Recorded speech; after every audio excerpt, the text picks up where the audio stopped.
The morning Sarah woke up to find her husband of 47 years no longer breathing beside her. She thought her life was over too. After the funeral, when everyone went back to their lives, she sat alone in their living room, surrounded by 50 years of memories, and whispered, "What do I do now?" Maybe you've been there. Maybe you're there right now. The empty chair across the dinner table.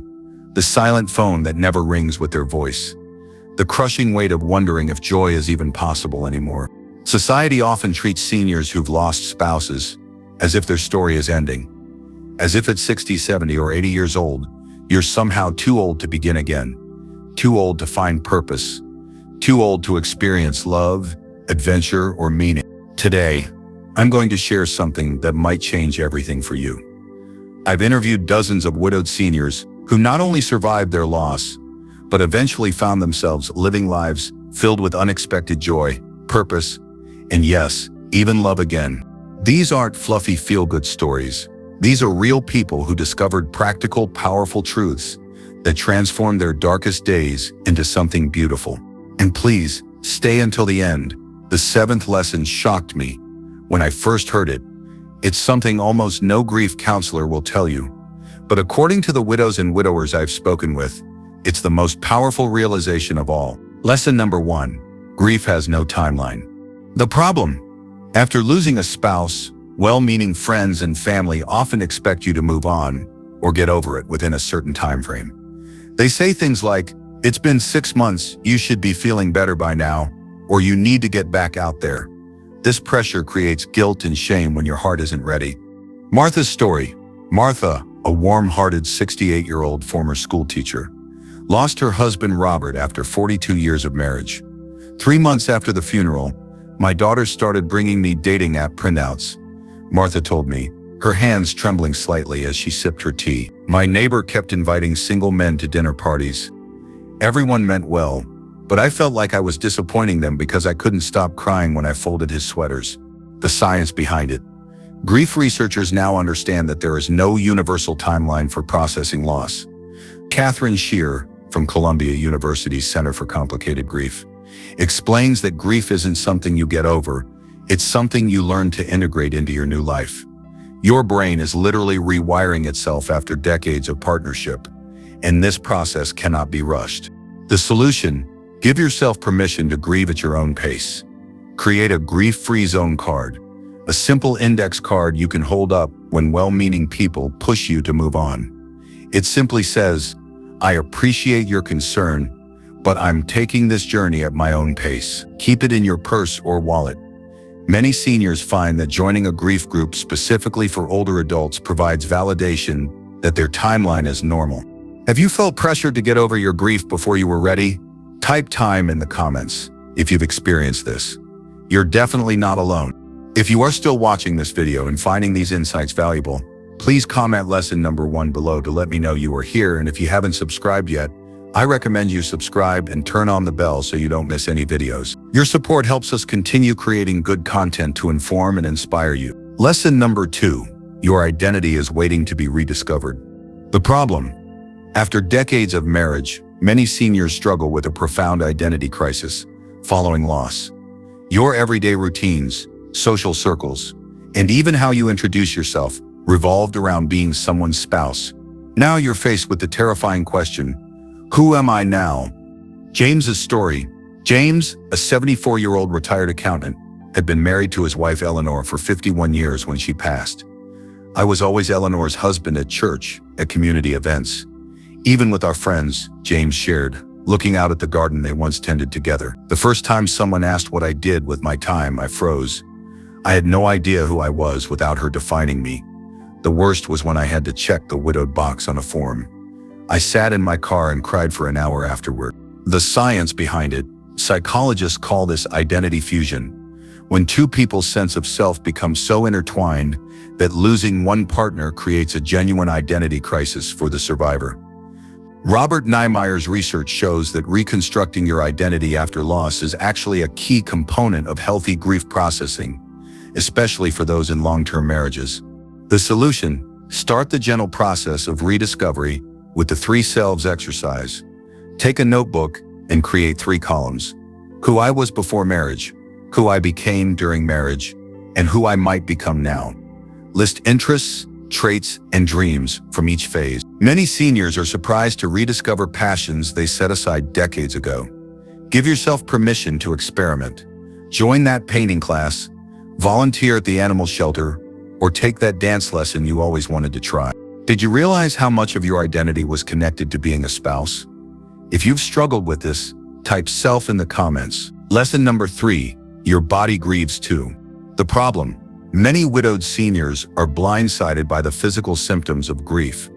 Mysterious aches and pains, digestive issues, extreme fatigue, and even chest pains can be frightening and confusing when you don't recognize them as physical manifestations of grief. Dorothy's story. Dorothy, a spry 77-year-old who had always prided herself on good health, was alarmed when she began experiencing intense fatigue and heart palpitations 3 months after losing her husband George. "I thought I was having heart attacks," she confided, rubbing her chest at the memory. "My doctor ran tests, but everything came back normal. I was sleeping only 34 hours a night. My hands shook, and I could barely eat. I was terrified that I was dying too, until my grief counselor explained what was happening." The science behind it. Recent research shows that grief produces actual physical changes in the body. The flood of stress hormones can affect your immune system, heart function, and even digestion. Scientists have identified broken heart syndrome, Takotsubo cardiomyopathy, as a real condition where intense emotional stress creates symptoms that mimic a heart attack. The solution: first, always check concerning symptoms with your doctor. Once medical causes are ruled out, create a simple body care routine that honors your physical grief. Gentle walking, especially outdoors, has been shown to reduce the physical symptoms of grief better than almost any medication. Warm baths with Epsom salts can ease muscle tension. Setting a timer to remind yourself to eat small, nutritious meals helps when appetite disappears. Most importantly, share your physical symptoms with your doctor explicitly as grief-related, so they can provide appropriate support. Have you experienced physical symptoms of grief that surprised you? Type body in the comments if this resonates with your experience. Lesson number 4, finding new purpose heals in unexpected ways. The problem: after loss, many seniors struggle with a profound sense of purposelessness. The person you cared for, built a life with, and made plans alongside is gone. The future you envisioned together has vanished, leaving a void that can feel impossible to fill. Frank's story. Frank, a 72-year-old retired engineer, spent 18 months barely leaving his house after his wife Patricia died. "I couldn't see the point of anything," he said, his weathered hands clasped tightly. "We were supposed to travel in our RV to all the national parks. We had this whole retirement mapped out together. Now what? Watch TV until I die too?" Frank's turning point came unexpectedly when his teenage grandson asked for help building a science project. That first day helping him, I forgot my grief for almost 2 hours. It was the first time I felt alive again. The science behind it. Research in positive psychology shows that finding purpose after loss is one of the strongest predictors of successful grief recovery. Dr. Frankl's groundbreaking work demonstrated that having meaning in life creates resilience even in the most devastating circumstances. For seniors specifically, studies show that finding a new purpose reduces depression symptoms more effectively than medication alone. The solution: start with the legacy project technique. Ask yourself, what unique wisdom or skills do I have that might help others? Many widowed seniors find profound healing in mentoring young people, especially in areas where they have expertise. Others find purpose in causes their spouse cared about. Consider volunteering even just 1 hour weekly. Research shows this small commitment can dramatically reduce isolation and depression. Remember that your new purpose doesn't need to be grand. It simply needs to give you a reason to engage with the world again. Did your sense of purpose change after losing your spouse?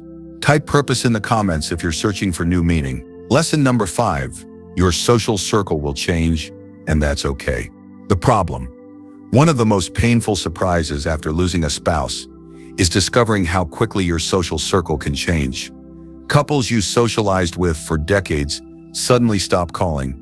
Invitations dwindle. You find yourself feeling like a third wheel, or worse, completely forgotten. Elaine's story. Elaine, a 65-year-old widow with a quick laugh and kind eyes, was stunned by how her social life collapsed after losing her husband Tom. We had dinner with the same 4 couples every month for over 20 years. She explained, shaking her head. After Tom died, I got the sympathy casseroles and calls for about 3 weeks. Then, nothing. Later, I found out they were still meeting, but they stopped inviting me. One friend finally admitted that I reminded them of their own mortality, and it made them uncomfortable. That hurt worse than anything. The science behind it, psychologists call this the coupled world bias, the tendency for society to organize socially around couples. Studies show that up to 70% of widowed seniors report significant changes in their friendship circles within 1 year of loss. This social restructuring occurs precisely when support is most needed.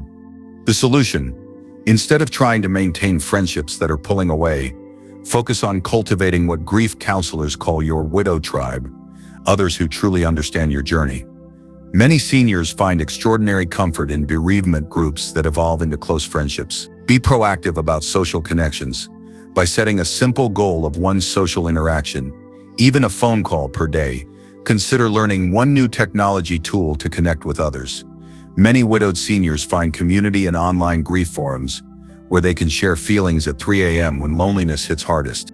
Have your friendships changed since losing your spouse? Type friends if you've experienced this shift in your social circle. Lesson number 6. Joy and grief can coexist. The problem: many widowed seniors experience overwhelming guilt the first time they laugh or feel happy after loss. There's an unspoken belief that experiencing joy somehow dishonors your spouse's memory or means you didn't love them enough. This guilt creates a barrier to healing and prevents moving forward. Helen's story. Helen, an elegant 80-year-old with silver hair and bright eyes, lost her husband William after 62 years together. 6 months after William died, my granddaughter got married. During the reception, I found myself genuinely laughing at something my nephew said. The moment I realized I was laughing, I felt this crushing guilt wash over me. I excused myself and cried in the bathroom. How could I be happy when William wasn't there to share it? It felt like betrayal. The science behind it: grief researchers now recognize what they call oscillation in healthy grief, the natural movement between sorrow and joy. Studies show that widowed persons who allow themselves to experience positive emotions alongside their grief actually process loss more completely than those who remain exclusively in mourning. Your brain is designed to experience this emotional range. The solution: create a simple permission ritual that honors both your loss and your right to experience joy. Many widowed seniors find comfort in having brief conversations with their late spouse about happy moments. Helen started saying, "William, I wish you were here for this," whenever she experienced something joyful. This simple acknowledgement allowed her to enjoy the moment while still honoring her loss. Try creating a small physical token you can touch, a ring, a stone in your pocket, when feeling guilty about joy. Let it remind you that your loved one would want happiness for you. Have you ever felt guilty for experiencing happiness after your loss? Type joy in the comments if you've struggled with this complex emotion. If you are still watching this video and finding these insights valuable, please comment lesson number 6 below to let me know you are here. And if you haven't subscribed yet, I recommend you subscribe and turn on the bell so you don't miss any videos. Your support helps us continue creating good content to inform and inspire you. Lesson number 7. Love never ends. It just changes. The problem: society often portrays grief as a process of letting go or saying goodbye, creating anxiety that moving forward means losing your connection to your loved one. Many widowed seniors fear that healing means forgetting, leading them to cling to their pain as the only remaining bond. Richard's story. Richard, a gentle 76-year-old with kind eyes, lost his wife Marie after 54 years of marriage. "For the first year, I kept everything exactly as she left it," Richard shared, his voice soft with memory. Her hairbrush still had strands of her hair. Her coffee mug sat unwashed. "I was terrified that if I moved anything, if I adjusted to life without her, I would somehow lose her completely. My daughter wanted to help me clear out her closet, and I nearly had a panic attack. It wasn't the clothes, it was this fear that I was erasing her." The science behind it: modern grief research has completely transformed our understanding of healthy grieving. The outdated idea that you need to let go to heal has been replaced with the continuing bonds theory. Studies show that maintaining an internal relationship with your deceased loved one is actually associated with better psychological outcomes, Your connection doesn't end, it transforms. The solution. This is the powerful truth that changed everything for the widowed seniors I interviewed. You don't have to let go of your spouse to move forward. Instead, consider these intentional ways to transform your relationship. The empty chair conversation. Many widowed seniors find comfort in occasionally setting an empty chair and speaking aloud to their spouse about important decisions or events. Memory anchoring. Choose specific times, perhaps Sunday mornings or special anniversaries, for intentional remembering through photos or stories, while giving yourself permission to engage fully with life the rest of the time. Legacy projects. Consider how your spouse's values can live on through your actions. Richard started volunteering at the literacy program where Marie had tutored, finding profound comfort in continuing her passion. Most importantly, understand that your love story doesn't end with death. The last chapter is still being written as you carry their love forward in new ways. Has anyone ever told you that you need to let go or move on from your spouse? Type bonds in the comments if you've struggled with maintaining your connection while still healing. As we wrap up today, I want you to look at your hands for a moment. These hands that once held your spouses, that built a life together over decades. These same hands now hold something precious, the opportunity to write a new chapter that honors everything that came before. The 7 lessons we've explored today come directly from those who've walked this difficult path before you. Grief has no timeline. Honor your unique journey. Your identity is waiting to be rediscovered. Your body grieves too, tend to it gently. Finding new purpose heals in unexpected ways. Your social circle will change, and that's okay. Joy and grief can peacefully coexist. Love never ends, it simply changes form. I've witnessed remarkable transformations in seniors who thought their lives were over after loss, only to discover rich new possibilities they never imagined. Your story isn't over. In many ways, a new chapter is just beginning. I'd love to hear which of these lessons resonates most with your experience. Please share your thoughts in the comments below. This community understands your journey in ways others may not. If you found value in today's video, please consider subscribing and sharing it with someone who might need these words today. Your support helps this channel continue creating content that speaks to the real experiences of seniors navigating life's most challenging transitions. Remember, you are not too old, and it is not too late. The most beautiful chapters of your story may still be waiting to be written.